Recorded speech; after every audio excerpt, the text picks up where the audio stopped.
저는 우리 교회 올 때마다 참 좋습니다. 예배와 담임 목사님의 말씀에 큰 은혜를 받습니다. 또한 장로님들의 귀한 섬김과 사랑, 성도님들이 곳곳에서 섬기시는 모습을 아주 쉽게 볼 수 있기 때문입니다. 우리 교회가 좋은 교회라는 것을 믿으십니까? 네, 감사합니다.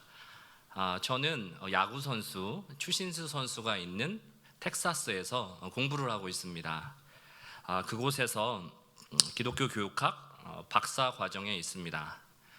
지금은 코스웍 수업을 다 마쳐서 마지막 논문을 남겨놓고 있는데 논문 전에 시험을 하나 봐야 됩니다. 시험을 보고 시험을 잘 통과하면 논문을 쓸 수 있는 자격이 주어지게 되는 것입니다. 그래서 아직 졸업을 하려면 2년에서 3년의 시간이 남아 있습니다. 네. 공부를 하는 가운데 저는 항상 하나님이 주신 보너스 기간이라고 생각하고 공부하고 있습니다. 제가 여러 가지 상황상 공부를 더 많이 또한 오랫동안 할 수 없는 상황인데도 하나님께서 기회를 주셔서 보너스로 저에게 학업을 할 수 있는 기회를 주셨다라고 생각하고 학업에 임하고 있습니다. 그렇게 하기 때문에 한 학기 한 학기가 마지막이라는 생각으로 최선을 다하고 있습니다.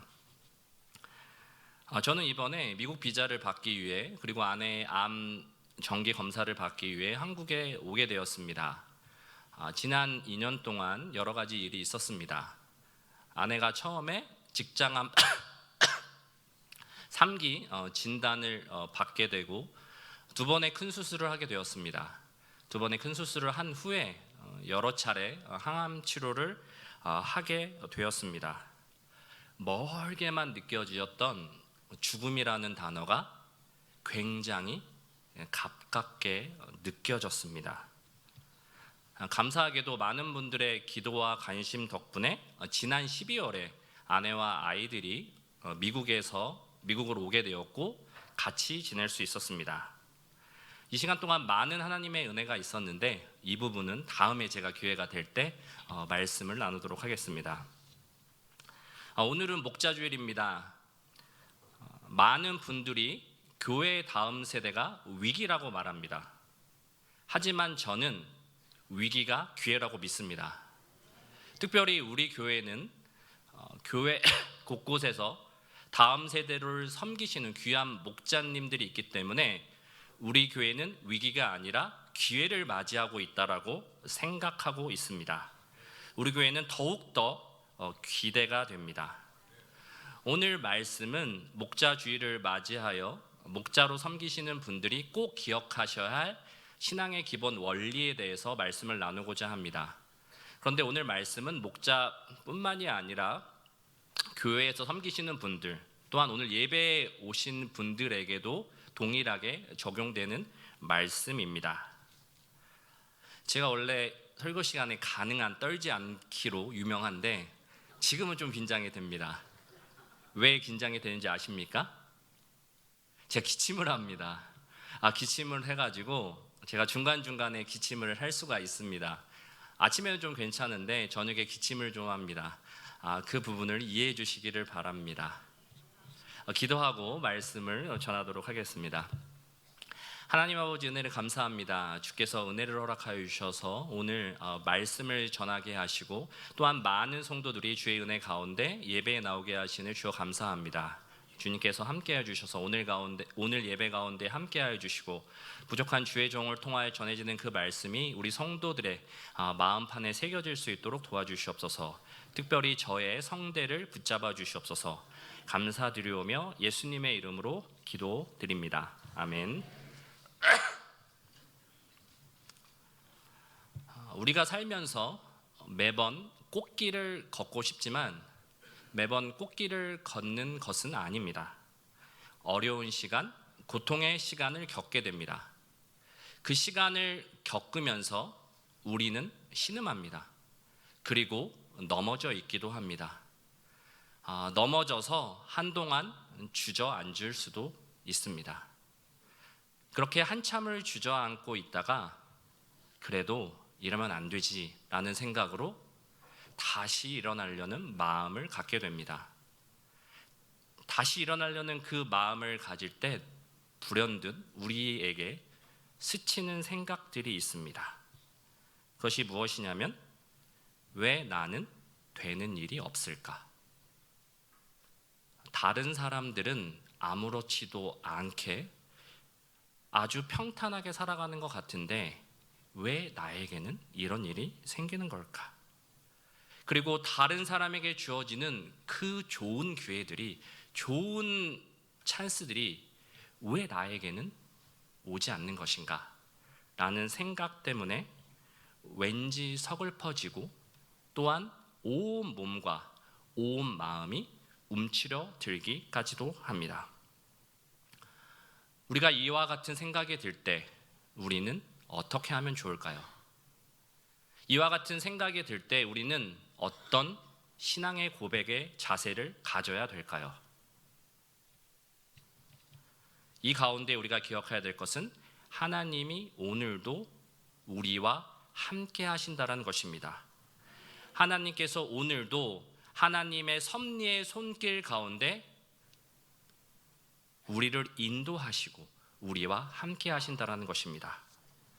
하나님이 어떻게 그렇게 일하시는지 오늘 본문을 차근차근 살펴보도록 하겠습니다. 룻기 1장 3절로 5절입니다. 한 절씩 돌아가면서 읽도록 하겠습니다. 여러분이 먼저 한 절을 읽도록 하겠습니다. 시작.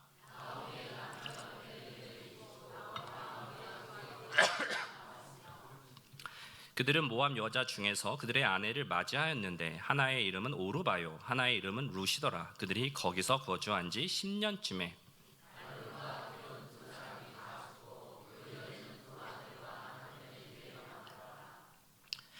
이스라엘 살던 한 가정이 흉년 때문에 이스라엘을 떠나 모압 지방으로 가게 되었습니다. 그리고 이 가정에 두 아들이 있었습니다. 이 두 아들이 모압 지방의 여인과 각각 결혼하게 됩니다. 그 여인의 이름이 오르바와 룻이었습니다. 그런데 얼마 가지 않아서 이 집안에 비극이 다가오게 됩니다. 안타깝게도 남자 셋이 차례로 죽음을 맞이하게 된 것입니다. 나오미의 남편이 죽었고 큰아들이 죽었고 그리고 둘째 아들도 죽게 되었습니다. 이 한 가정에 남은 사람이라고는 나오미와 며느리 2명만 딸랑 남게 된 것입니다. 이 일로 인해 흉년보다 더 지독한 괴로움과 고통 가운데 이 가정이 놓이게 되는 것입니다. 사람이 당할 수 있는 최악의 상황에 놓이게 된 것이죠. 하나님을 믿는 우리들도 고통의 시간을 겪습니다. 우리가 고통 가운데 어려운 것은 불안함입니다. 불안함이 왜 생기는가? 나에게 있는 이 어려움이 언제 끝날지 모르기 때문입니다. 나에게 어려움이 다가와도 일주일 있다가 이 어려움이 해결될 것 같다. 내가 조금 몸이 아픈데 한 달 있다가 완치가 되겠다라는 마음의 확신이 있으면 그것이 그렇게 생각처럼 두렵지만은 않을 것입니다. 하지만 우리가 고통 가운데 불안한 이유는 이 일의 끝이 언제인지 우리가 알지 못하기 때문입니다.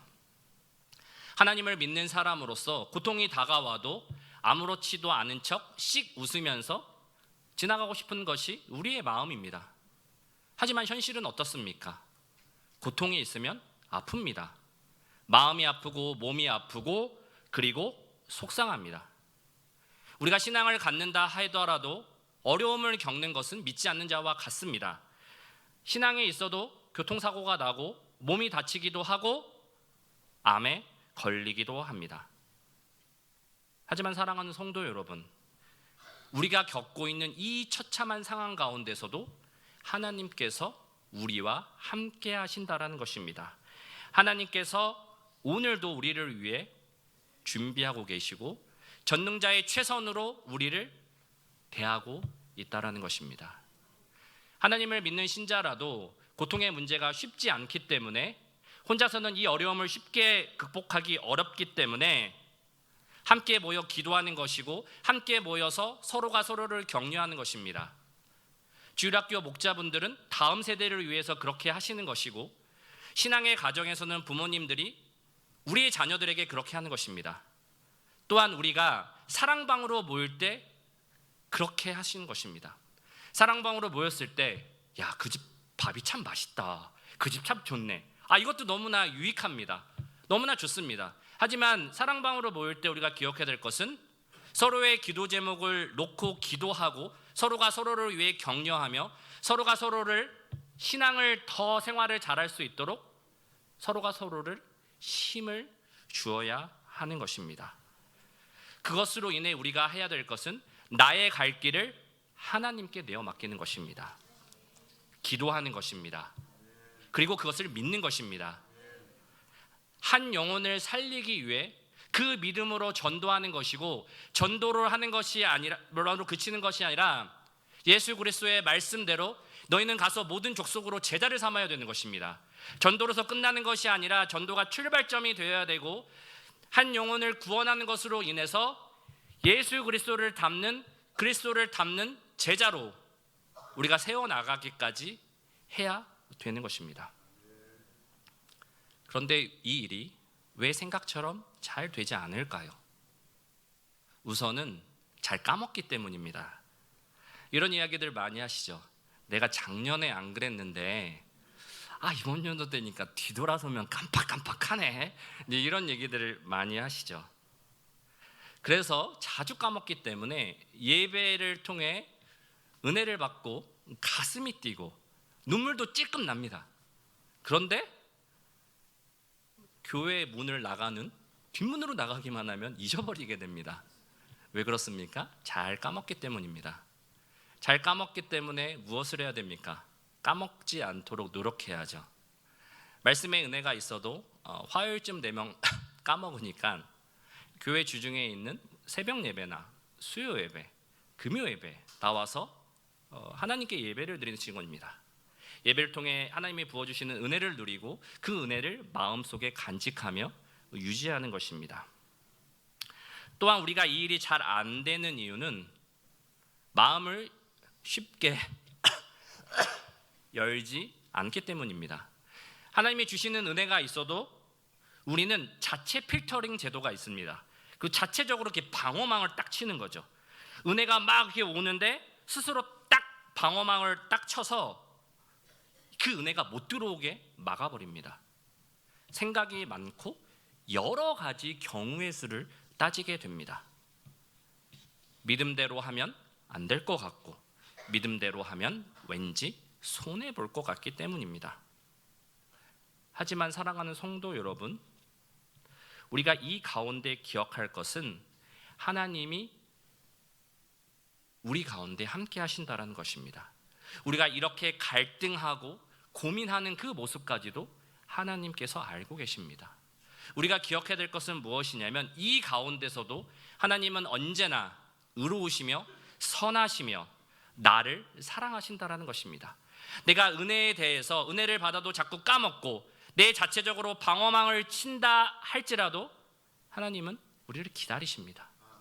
우리가 해야 될 일은 그 기다리는 하나님께 함께 손뼉을 탁 맞추는 것, 하이파이브를 하는 것이 우리에게 필요한 신앙의 모습인 것입니다. 이런 믿음의 결단이 있는 저와 여러분이 되기를 주님의 이름으로 부탁을 드립니다. 이스라엘 가정 안에 남편을 잃고 여자 셋만 남게 되었을 때 나오미는 그의 남은 인생을 어떻게 할지 결정을 하게 됩니다. 그것이 바로 6절과 8절입니다.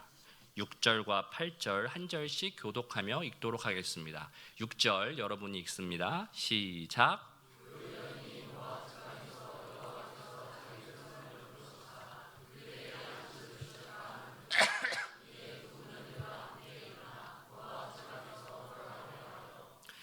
있던 곳에서 나오고 두 며느리도 그와 함께하여 유다 땅으로 돌아오려고 길을 가다가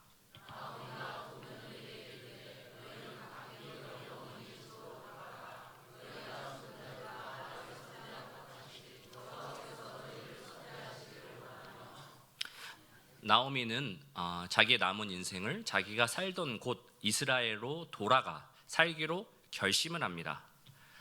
망해버릴 것 같은 이 모습이 조금은 부끄럽고 창피하였지만 이스라엘로 돌아가는 것이 하나님의 은혜 가운데 하나님의 손길 가운데 들어가는 것이 사는 길이라고 여겼기 때문인 것입니다. 자신에게는 아무런 소망도 없고 비전이 없지만 하나님 품 안으로 가기만 하면 살 수 있을 것이라는 고백이 있었기 때문입니다. 그리고 두 며느리인 오르바와 룻에게도 이야기를 합니다. 그것이 8절입니다. 8절 제가 읽습니다. 나오미가 두 며느리에게 이르되 너희는 각기 너희 어머니의 집으로 돌아가라. 두 며느리에게는 말합니다. 너희들은 나를 따라오지 말아라. 나를 따라오지 말고 너희가 사는 그 고향으로 너희 부모님 품으로 돌아가라라고 말을 하게 되는 것입니다. 나오미가 이렇게 말한 것은 나오미는 그 당시의 사회 형편을 잘 알고 있었기 때문입니다. 이 당시에는 남편을 잃은 여인은 고아와 나그네처럼 사회적으로 가장 어렵고 소외된 계층의 사람들이었습니다. 보호해줄 사람이 없었기 때문에 불공정한 대우와 학대를 받아야만 했습니다. 그렇기 때문에 나오미는 그 두 며느리가 자기에게 오는 것이 아니라 자기 땅으로 돌아가서 고향으로 돌아가서 보호를 받기를 원했습니다. 그리고 이 며느리들이 아직 젊기 때문에 다시 재혼을 하게 되면 행복한 가정 가운데 남편과 함께 사회적으로 보호를 받을 수 있기 때문에 그렇게 말을 한 것입니다. 그리하여 두 며느리인 오르바와 룻은 중대한 결정 가운데 놓이게 됩니다. 이 이야기를 들은 오르바는 한참 동안 고민하다가 나오미를 떠나기로 결심을 합니다. 그것이 바로 14절과 15절입니다. 14절을 제가 먼저 읽습니다. 그들이 소리를 높여 다시 울더니 오르바는 그의 시어머니에게 입 맞추되 룻은 그를 붙쫓았더라.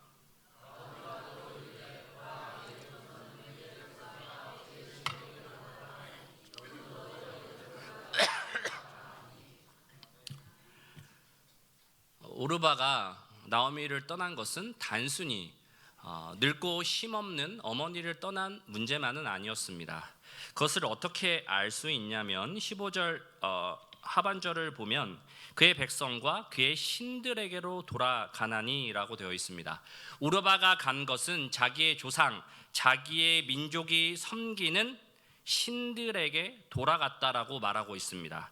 단순히 시어머니를 떠난 것이 아니라 하나님을 떠나서 이방신이 섬기는 우상의 땅으로 들어갔다라는 것을 나타내고 있는 것입니다.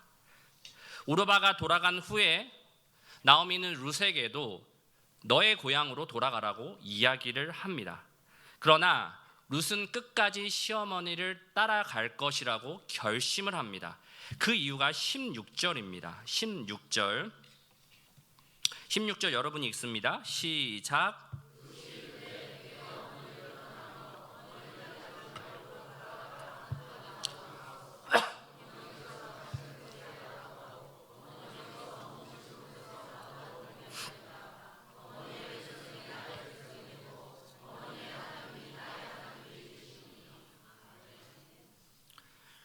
룻이 끝까지 자신의 시어머니를 떠나지 않고 끝까지 함께하기로 마음을 먹은 것은 단순히 불쌍한 시어머니에 대한 효심이나 도덕적 의리 때문은 아니었습니다. 그런데 이 부분은 우리나라 문화상 아주 이해가 잘 됩니다. 왜냐하면 어머니가 아니라 시어머니였기 때문에 이게 의리하고 효심으로는 이제 가지 못할 수도 있겠다. 그래서 이 부분은 되게 이해가 됩니다. 단순히 이것이 아니라 룻에게는 신앙적인 결단이 있었습니다. 16절 하반절을 보시면 어머니의 백성이 나의 백성이 되고라는 것이 있습니다. 이 말은 무엇이냐면 어머니의 백성 이스라엘을 자신의 백성으로 삼겠다는 것입니다. 곧 아브라함의 자손에 들어가는 그 열망이 룻에게 있었다는 것입니다. 그리고 그 바로 뒤에를 보면 어머니의 하나님이 나의 하나님이 되시리니 라고 있습니다. 룻은 홀로 남은 같은 외롭고 그리고 혼자 남은 것 같은 이 인생 가운데 여호와의 날개 아래서 보호받기를 원했습니다. 처음에는 하나님을 제대로 알지 못했지만 시간이 지나면서 가정 안에서 하나님에 대한 이야기를 듣게 되었습니다. 그 이야기를 듣게 되었고 듣게 됨으로써 믿음을 가지게 되었습니다. 그래서 룻의 이 결정은 어머니의 하나님, 내가 믿는 하나님을 떠날 수 없다라는 결단이었던 것입니다. 결국 룻이 나오미를 끝까지 따라갈 수 있었던 이유는 하나님 때문이었습니다. 오르바와 룻은 똑같은 상황에서 똑같은 선택의 갈림길에 놓이게 됩니다. 하지만 똑같은 상황 가운데 서로 다른 결단을 하게 됩니다. 그리고 그 결단에 의해서 하늘과 땅만큼의 다른 결과를 맞이하게 됩니다. 한 사람은 메시아의 조상이 되었고 다른 한 사람은 흔적도 없이 사라져 버리게 된 것입니다. 그렇다면 믿음으로 결단한 룻은 그 이후에 삶이 술술 풀리고 승승장구하는 삶을 살았을까요? 아닙니다. 그렇지가 않았습니다. 2장 2절을 보도록 하겠습니다. 2장 2절 여러분이 읽죠? 시작.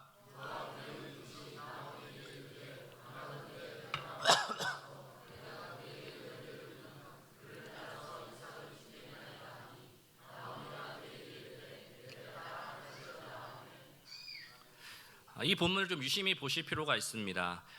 이스라엘에 온 룻은 나오미에게 말을 합니다. 제가 밭으로 가서 이삭을 줍겠습니다 라고 말하고 있습니다. 그런데 룻이 그냥 밭으로 가서 이삭을 주면 되면 되는데 그냥 이렇게 간단히만 말하면 되는데 뭐라고 말하냐면 내가 누구에게 은혜를 입으면 그를 따라서 이삭을 줍겠나이다 하니 이렇게 되어 있습니다. 과연 누구에게 은혜를 입어야 되는 것일까요? 이 부분은 구약의 배경을 조금만 생각하면 쉽게 알 수 있습니다. 어려운 내용이 아닙니다. 하나님께서는 곡식을 베는 사람들에게 부탁을 했습니다. 밭의 주인들에게 부탁을 했습니다. 너희들이 곡식을 벨 때 베다가 이삭이 떨어지게 되면 그것을 줍지 말고 그대로 두어라. 왜냐하면 당시 가난하고 사회적 약자인 고아와 과부와 객이 떨어진 이삭을 주어서 생계를 유지하게 한 하나님의 사랑의 말씀이었던 것입니다. 그런데 이스라엘 백성들은 이 규정을 제대로 지키지 않았습니다. 그래서 가난한 사람들이 이삭이라도 주우려고 하면 밭주인의 냉대와 멸시를 받아야 했습니다. 그리고 어떤 주인은 그 밭에서 이삭을 줍지도 못하게 하였습니다. 더욱이 이방 여인이었던 룻은 당시 이스라엘 백성들이 이방 민족에 대해서 안 좋은 감정을 가졌기 때문에 사람들의 따가운 시선을 등 전체로 다 받아야만 하는 그런 서러운 상황이었습니다. 룻은 하루 종일 뜨거운 햇빛 아래서 허리를 굽혀서 일을 해야만 했습니다. 쏟아져 내려오는 따가운 시선과 수모를 다 참아내야 했습니다. 하나님께 믿음으로 결단했지만 마치 거지처럼 그들에게 돌아오는 현실은 땅에 떨어진 이삭을 줍는 것이었습니다. 하나님께 믿음으로 결단을 했지만 울컥울컥 쏟아나는 그 서러움, 자신의 초라한 모습과 마주하게 된 것입니다. 사랑하는 성도 여러분, 우리도 이와 같은 일을 겪지 않습니까? 하나님께 믿음으로 결단을 했고 내가 목자로도 섬기고 내가 교회 일이라면 시간이 있건 없건 이것저것 뛰어다니면서 섬겼는데 하나님, 저에게 돌아오는 이 현실은 무엇입니까? 하나님, 제 인생이 너무 거지 같아요 라는 생각이 불쑥불쑥 들 때가 있습니다. 그런데 믿음으로 결단한 이 룻에 대해 하나님은 어떻게 대하시는가? 그냥 계속 룻을 방치해 두는가? 그렇지가 않습니다. 하나님께서 은혜의 손길을 준비하시고 내밀어 주십니다. 그것이 바로 2장 3절입니다. 2장 3절 여러분이 읽죠? 시작.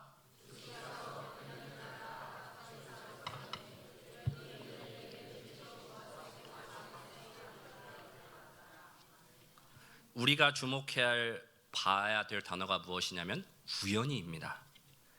이삭을 줍던 룻이 정말 우연히 보아스의 밭에 이르게 되었습니다. 룻의 입장에서는 이 일이 우연인지 모릅니다. 하지만 하나님의 입장에서는 이 일은 우연이 아닙니다. 우연히 보아스의 밭에 들어간 것 같은데 누군가가 기다렸다는 듯이 누군가가 그렇게 짜 맞춘 것처럼 모든 일이 일어나게 됩니다. 그 누군가가 누구입니까? 하나님입니다. 전적으로 하나님이 하셨다라는 것을 우리는 4절에서도 알 수 있습니다. 4절 여러분이 읽죠? 시작.